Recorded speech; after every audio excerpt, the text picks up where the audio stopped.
Hello everybody, I'm Selective. This will be part 11, chapter 11 of Susurrus of the Subdued, SOS. Tsukauchi stared at the information board in front of him, the notes he had written on Deku no longer making sense. When the detective had talked to the Bakugos, the information that Izuku wanted to be a hero came to light, effectively crushing at least half the views Namasa had of the boy. It disproved several theories, and while that should have been a good thing for Midoriya Izuku's case, it was the exact opposite. The boy's heroic drive practically drove the case into the ground. It made things like why Deku even came to be, the child's motive, and the reason he disappeared completely unknown. Sure, they knew that he wrote notes on people before his name was spread around, at least according to Katsuki. But that only begs the question of just how long had the child been selling analyses for? He could have been selling the data for years, and the police could have only now just caught wind of it. It was unlikely, as he wanted to be a hero, but the possibility still hung in the air like a miasma. After all, the details other people knew about him could all just be one big fabrication. Although, as he stared at Deku's wobbly smile and nervous eyes that sat frozen in time within his pinned-up school photo, the man highly doubts it. The detective's foot tapped against the floor, rhythm uneven. His black eyes were concentrated on the information strewn up in front of his line of sight, working to scrutinize every detail by running over the data in his head.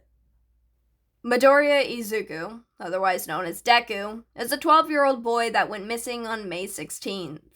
He's been missing for a total of 5 days now. He never showed up to school, indicating he went missing sometime between when school ended on May 15th and started the following day. That leaves an approximately 11-hour period in which the boy disappeared. Namasa paused, brows knitting together. Within those 11 hours, Deku had to have gotten caught on cameras from either his school, apartment complex, or nearby areas. If they were to look over the footage of those cameras, they'd be able to pinpoint the exact time Izuku went missing. Furthermore, they'd be able to tell what could have caused Midoriya Inko to go missing as well. The same day Izuku disappeared, his mother went missing between 3 in the afternoon, when her shift ended, and around 4, an hour later, when the cops got to her apartment. It was a very small window for the woman to completely disappear, but it gives Tsukauchi an idea of when her son could have gone missing. With the idea of Izuku attacking his mother being dashed, it begs the possibility that the investigation was actually an abduction, not just a missing persons. If this was the case, and they had taken both of the Midoriyas, the kidnapper wanted to get the two of them rather swiftly. Therefore, the assailant most likely took them out in the same time frame. Take one out, then take the other to stall the police case. They didn't take into account Deku's email, though.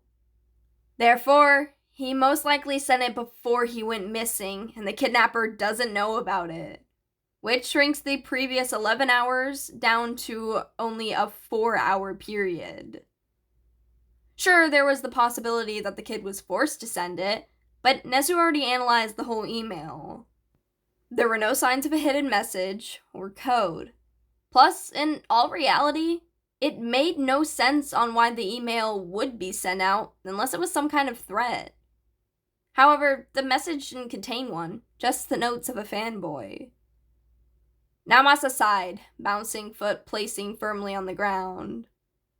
He needed to look at the camera feed. Tearing his gaze off of the board in front of him, the man turned to the door, seeking out his partner. Tsukauchi needed to get Sansa to collect the feed from the cameras while he himself stayed to work on the case. He wanted to add more onto Inko's side of the investigation. After all, they hadn't got much further than what they had found on scene. The apartment had obvious signs of struggle. There had been blood around the front door that trailed towards the hallway. Blood that, when tested, came back as Inko's. a few misplaced items, and broken glass from a vase that had fallen off of a roughly moved table. Furthermore, the items in the kitchen were frozen in time, left behind in favor of what the police had deducted as answering the door. When forensics had looked over the apartment with both Naomasa and Nezu, they had concluded that Inko had been hit in the head near the front door while facing it. The woman then fell to the ground, crawling towards the hallway to get away. She must have used the table that was further down the entryway, that the vase sat on, to try and lift herself up. However, she was most likely hit into it by the assailant, pushing the furniture aside and breaking the glass. From then, she didn't move, leaving around a half-a-foot wide crimson stain on the floor. In short, all the police knew was that the woman had been assaulted violently. Shaking the vivid imagery from his head, Sakauchi turned into Sanza's cubicle. He paused in the entrance, bringing up an arm to place on the wall in order to shift his weight. "Sanza," the detective called out. With his ears perked up in alert, the hybrid's gaze averted from his monitor and focused on his co-worker. "Do you mind requesting the camera footage from Aldera Junior High, the closest train station, and also the Midoriya's apartment?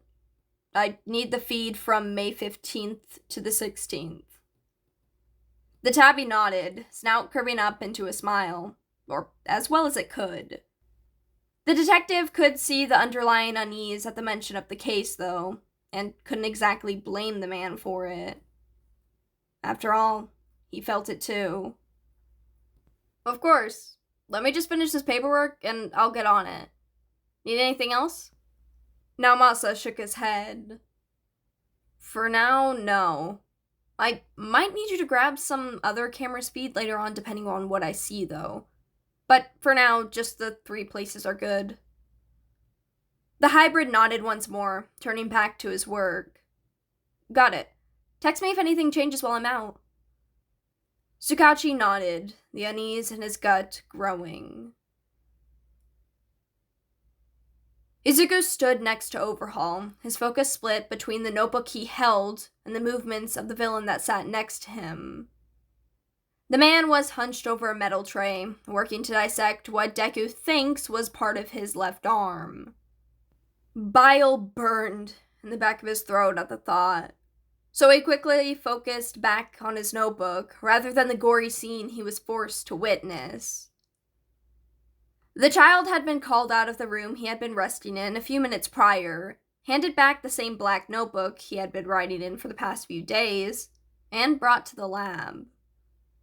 He couldn't help but think of running through the maze of hallways with his only plan being to get away from the pain that room promised. The idea of fleeing, one that Izuku wanted to let blossom. However, in the end he decided against it.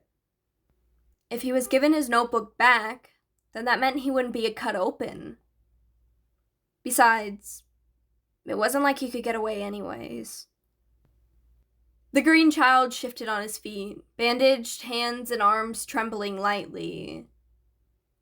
There was a dull ache in both of the limbs, the dent in his right now mirrored on the left. Any time he tried to write neatly, pain shot up his arm. He felt like the veins in his wrist were stretched tight, his skin feeling frail each time he moved, even so much as an inch.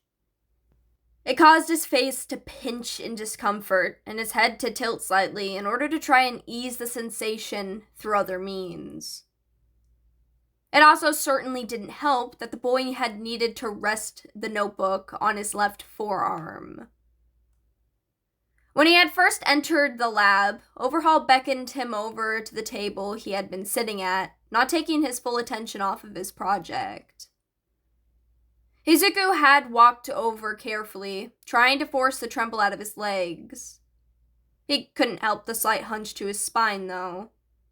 After all, he was willingly approaching death. The villain had handed him a pencil when he got close enough, white gloves stained crimson. Deku's gaze had dropped to it, taking in its shape.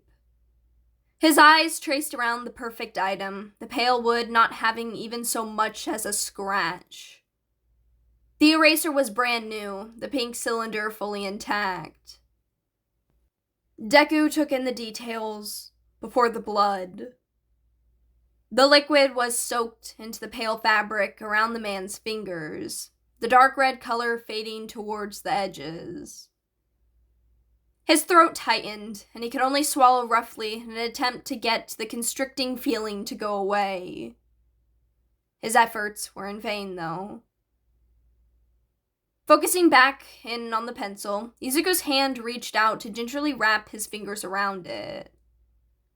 Overhaul didn't let go, though, the man finally letting his gaze drift to the boy. He then told Izuku to take notes on both the chemicals that sat within a few beakers, to write down any slight changes he noticed once the flesh was added, and everything else that the man told him to jot down.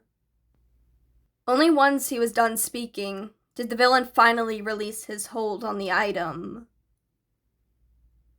Deku didn't quite understand why he, of all people, was being forced to do this, but wasn't about to ask the man.